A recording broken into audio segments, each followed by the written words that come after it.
Welcome back to Good Day State Line. Wednesday was National Oyster Day, so we thought we'd celebrate today with Jimmy and Stone Eagle Tavern. Good morning, Jimmy. Good morning. Thank you for coming in and you. bringing everything we need to try oysters today.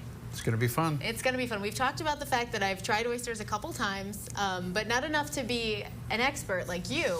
But you've actually experienced, how many oysters have you served to Just the Rocky calculating area? that this morning, we serve about 100 oysters a day. Okay. So that's 7 days. That'd be 700 a week. 44 years, that's 11,240,000 oysters. That's a lot. That's a lot of oysters. I've shucked a lot of oysters in my day. He's an oyster shucker. I am. So clearly you know what you're doing.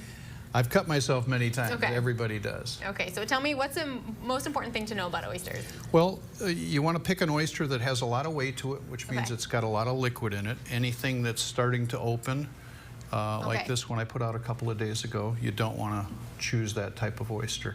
We select a Long Island oyster, which is a northeast oyster, cold water, hand-picked. They're called Bevan Primes.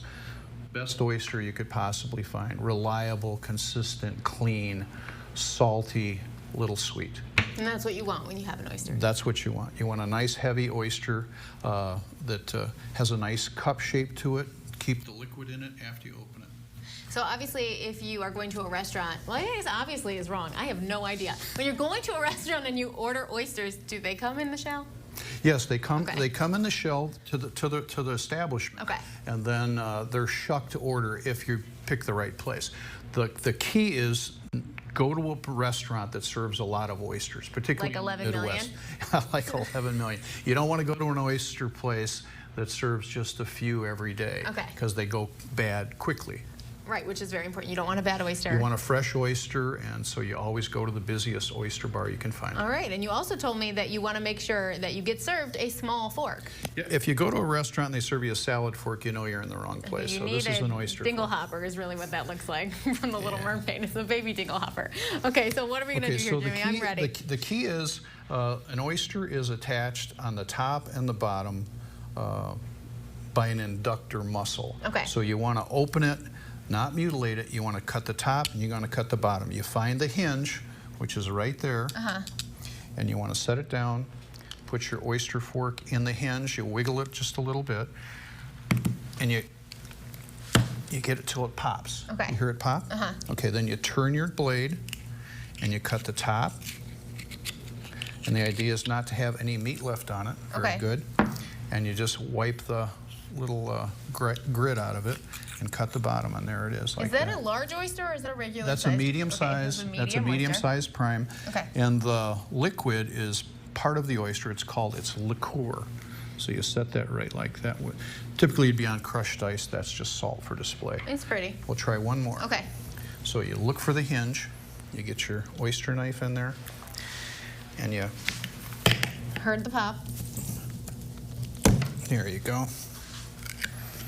You wipe the blade, go to the top, just like you're peeling an apple. Sure, totally. Isn't that beautiful? It is really pretty. And so if it's all cut up, kind of washing machine chopped, you know that they're not cutting them right. Okay, So that's the other just way. about perfect. So is this how you serve oysters? That's at Stone exactly Eagle? how we serve oysters.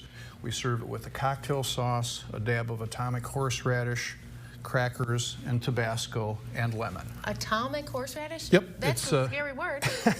It's really great stuff. Okay. It's made out of San Francisco. Okay, so how do I eat this? Okay, you ready? No, but let's Okay. go for it anyway. Okay, here we go. Okay. We'll take it. We'll squeeze just a little lemon juice on it. Okay. We stick it in the cocktail sauce. Okay, so you're getting it like flavored. Yeah, it's flavored. I mean, the purists will just slurp it down, but You're gonna make me an oyster open there face you sandwich. go. Do I Down just the eat hatch. this in one bite? One bite. One bite. Okay. You want to taste it. Okay. So you chew it just for a second or two. Okay. So, Open wide. Come on. You can All right, do it. Jimmy. There you go, all the way down. Good job. Tastes like ketchup. Yep.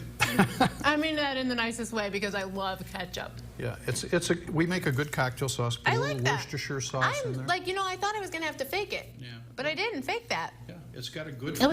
was good. It's kind of exotic, you know. There's a certain type of guest that likes oysters. That's what they love to eat. So. Well, that whole combo I really did like together. Good. So where, well, obviously at Stone Eagle Tavern on East State Street, right? Right. And do you serve oysters every single Every day, right? Yep, we've got an oyster bar there that's filled with crushed ice, and we load the oysters up every morning, and then as they're ordered, we pull them back into the kitchen and we crack them, and then we bring them back out all dressed like you Do just you had. eat oysters every day? I do, yes. Okay, Yeah, you they're love- really good for you. They've got a lot of amino acids, iron, zinc. Terrific. I think is there protein in them too? Yeah. Okay. Well, I feel like Non-fattening. we're all ready. We celebrated Oyster Day on Wednesday, but we can celebrate every day at Stone Eagle Tavern. Thank you. All right, Jimmy. I feel like I gotta just share this with everyone. I feel like I have to burp, which is why we have to go to a commercial break. That was like a really big slurp. So I'm gonna save that for everyone in the room. Thank you so much, Jimmy. Coming up next, you're gonna meet two inspiring high school students and hear why they're part of the Boone County Drug Prevention Coalition. And then later, your favorite frozen princess is joining us to decorate masks. Plus, we're just minutes away from revealing our brand new Fan of the Week. We're going to be right back after a quick look at the weather.